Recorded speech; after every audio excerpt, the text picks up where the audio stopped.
नमस्कार. अ, आज सन and sand Pune या इथे 1 मे 2014 साली येथील लॉबीमध्ये एक वेगळा सोहळा साजरा होत आहे. आमचे ऋषितुल्य गुरुजी हे ग्रुप कॅप्टन राकेश नंदांना पुष्पगुच्छ घेऊन त्यांचं स्वागत करत आहेत. आता ह्या संदर्भात मी राकेश नंदा आणि गुरुजी या दोघांचं एकमेकांचं ची ओळख कशी झाली आणि ह्यात नाडी ग्रंथांचा धागा कसा आहे असं म्हणून गुरुजींना विचारतो. तुम्ही तुमचा अनुभव सांगावा. बोला. साधारण 2001च्या 2001च्या दरम्यान मोठ्याने आवाज. हां साधारण ऑक्टोबर 2001च्या दरम्यान त्यावेळेस कोऑर्डिनेटर राकेश नंदा एअरफोर्समध्ये होते आणि कोरेगाव पार्कच्या नाडी सेंटरमध्ये शिवशंभूच्या नाडी सेंटरमध्ये आमच्या दोघांचा परिचय झाला. मुंबईच्या एक मॅडम होत्या, त्यांचं नाव मला वाटतं स्टॅनली काही असं.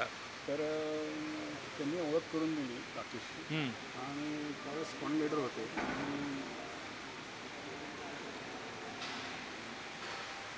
एक सिव्हिलियन माणूस एक वर्दीमधल्या माणसाशी हे करत होता. पण त्याच्यानंतर आमचं जे काही नाळ जुळली आणि आम्ही इतके हे झालो की मागच्या जन्मातलंच काहीतरी ऋषींनी त्यांच्या पायाशी बसून आमचे हे झाले होते.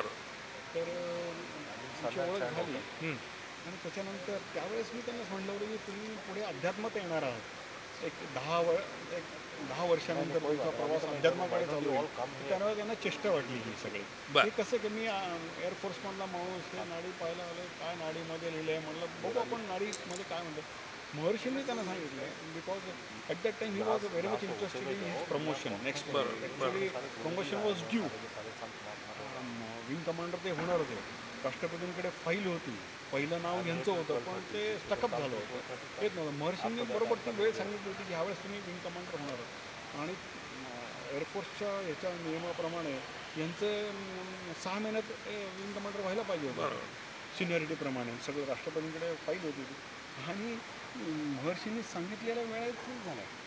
प्रवास जास्त वेळाचा होता त्यामुळे त्यांना ह्या गोष्टीवर विश्वास वाटत नव्हता.